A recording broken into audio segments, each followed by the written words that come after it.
Hey, welcome back to the Myth Impressions channel, where we're featuring videos from Nemesis Gear, Steampunked Out, and also the Knox Hollow Woodshop. And that is yet again where we are at today. And I'm really excited about this. This is one that I've been waiting for. Hopefully, you have too. This wood is holly. And this, hmm. So holly has been difficult to get for me. I've been really interested in getting someone working with it. Um, it's probably, from my understanding, it is the whitest wood that you can get, the pure natural white hardwood as far as that goes. I did try some aspen, which is also very white. Um, mm, it's very porous though, and I don't think it was quite as white as this wood is, but it absorbs enough oil that it tends up, being a little bit of a tan color. Anyways, holly, a very pure white wood, and it does often have some kind of a light gray grain streaks in it. The best part of the wood is a pure white, but the piece that I got, it did have some gray in a couple of parts on it. And truthfully, I kind of liked the gray running through it. It's a very light gray. But the grain on this is it's very firm. It's pretty dense. It's not dense like Cadillac's. I would say that it's probably a little denser than maple. But as far as ease of working it, it was not the worst wood to work. It wasn't easy as it is dense enough that it did have some chatter and stuff. Um, but overall, I was really thrilled to work with this. And even though it's not as expensive as like ebony, the problem is like I think it for me at least has been more difficult to source. So I did just make three out of the piece of wood I got. I think that I have enough wood to make at least a couple more. I was only able to buy a plank of it, and it had a big kind of a knot in the middle of it there. That's gonna I think it's gonna be a weak spot, so I might get a couple of handles out of it, but I'm not gonna get full wands, so I might be doing a couple of, two-piece wands out of it, which I enjoy doing as well, but anyways, back to the holly. I am kinda leaving the first part of this video here in case you have not seen my, previous videos. What I've done is I've kind of worked this, wood. I get it into the round, and then I cut the shaft of the blade of the wand down to about the size of a Sharpie so that, that will fit up into the chuck jaws, and once I've done that first section already, I'm working on the second section now, and I'm gonna try to feed as much of the blade of the wand up into the chuck as possible, especially with these dense woods. That helps to prevent the chatter. That way, I have less wood that's unsupported because when it gets really thin, the wood flexes and it chatters, and it's very difficult to work that way. So, by getting it up in the chuck there, that does allow me a little bit more freedom, to do stuff, and I don't have to worry about the vibrations quite so much. So, anyways, that's what we're doing here. We're gonna zip through the first part of this, and once we get it rounded up, then we'll start drawing in where the handle's gonna be. All right, so I've got the basic part of the wand already done. As far as the shaft goes, and I've drawn out, generally speaking, about where I want the elements to be on the handle of the wood. And starting out with this, this being the first wand that I've done in this particular wood, is you never know once you get into it, especially when you start doing the detail carving, how the grain is going to react to the different tools and stuff like that. So just kind of playing around with this. I did get some good shaping with this, and also did played around with some coloring options because I do like to have some color changing in there just as design elements with this. And so we'll kind of go through the some of the shaping on the handle, and then I'll talk about those when I get to those too. While you're watching me doing some of the shaping on this handle here, if you don't mind taking just a moment and sliding down there and hitting that thumbs up button down there, that really helps the channel out. And also, if you would like to subscribe to the channel, I do have four more woods that we haven't gotten to yet, including aspen, beech, bacote, and that all precious black gaboon ebony, which was a really awesome wood as well. So if you want to slide down, hit the subscribe button, and make sure that you ring that bell, and that way you'll get notified when I get those new videos out. So, anyways, we're gonna kind of continue up here on shaping this handle, and then we're going to move into some sanding and playing around with some different coloring techniques. I was really happy with the sanding on this wood because of its density. It sanded up beautifully. So we do a bunch of sanding on here, and it does polish up very nicely. So I was really, really happy with that. But I wanted to play with some color changing, and so I just up on this piece I'm going to cut off piece of waste I'm going to cut off. You can see what I did there is just try a little bit of friction burning with a piece of scrap wood, and it seems to do okay. So I thought, well, I might try that out just in a couple places. Um, Overall, I don't I don't really know that it needed it. So, of course, the wire burning like I'm doing here, that, I always do like to put in those defining lines, as you can see, that just kind of separates and pops out some nice color in there.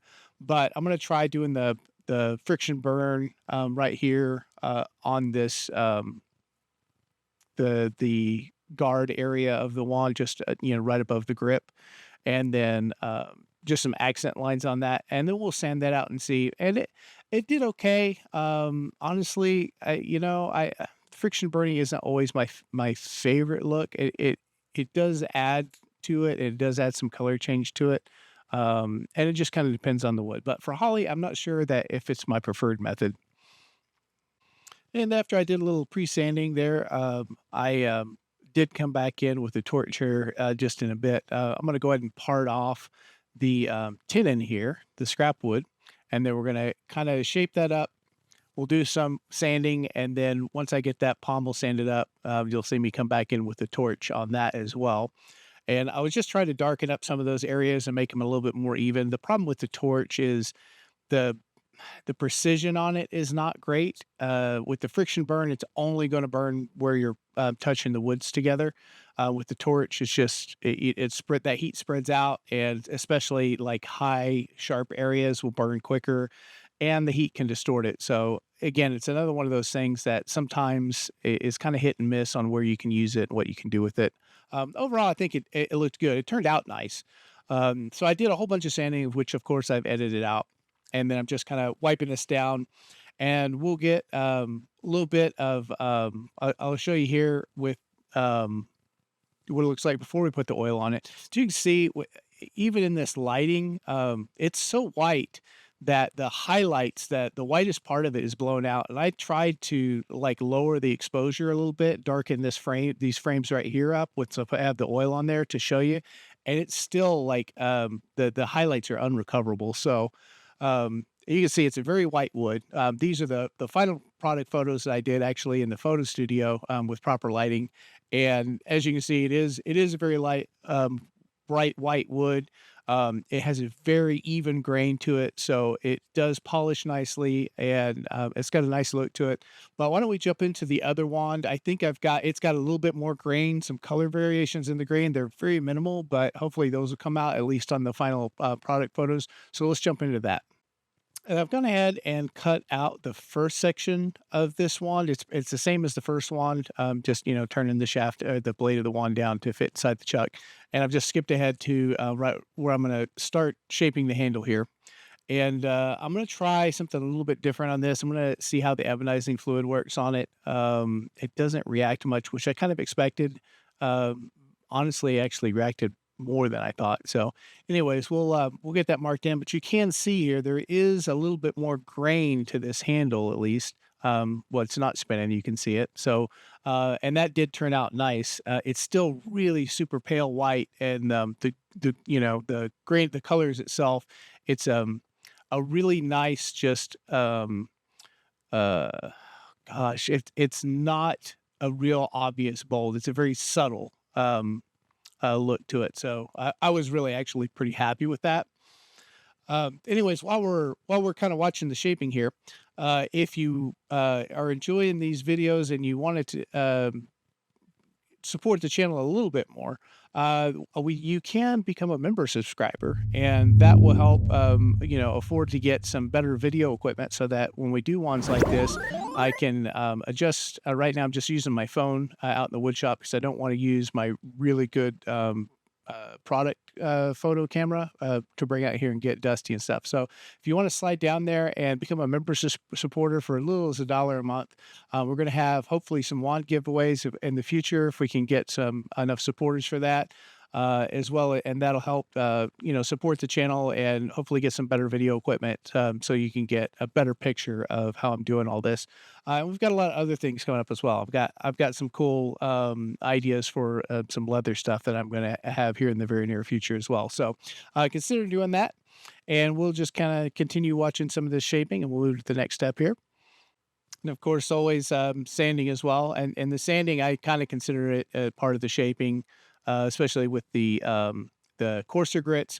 I actually have brought this up to a pretty fine grit already, and then we'll just go ahead and burn in those friction lines with the wire tool, and then we'll part off the tenon. We'll want to go ahead and polish this up part way here, and then I'm going to go ahead and try the ebonizing fluid on this.